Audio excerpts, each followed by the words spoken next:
insan hətta dünyasını dəyişəndən də sonra yaxşı əməl sahibi olub, özündən sonra yaxşı əməl qoyubsa, savabı yazılar.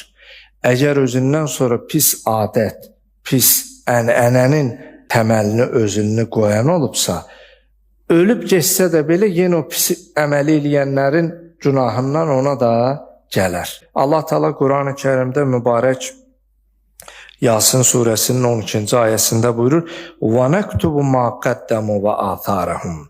Biz onların həm etdiklərini, hətta özləri həyatdan köçüb gedəndən sonra özlərindən sonra qalan əməlləri yazarıq.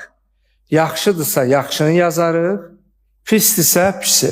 Məsələn, təsəvvür elə, bir nəfər sağlığında quyu qazdırıb. Sağ ikən də rəhmət oxuyurlar. Amma dünyasını dəyişib gedəndən sonra deyirlər, Allah rəhmət eləsin bu quyunu qazdırana. Yol çəkdirib, məscid tikdirib, məktəb tikdirib, xəstəxana tikdirib, yəni ictimai xidmət üçün. Amma indi bunların bir neçə əksini düşünək.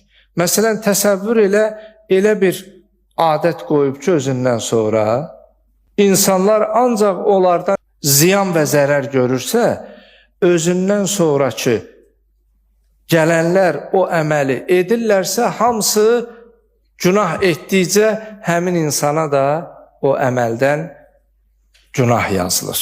Ona görə bu məsələdə biraz diqqətli olmaq lazımdır.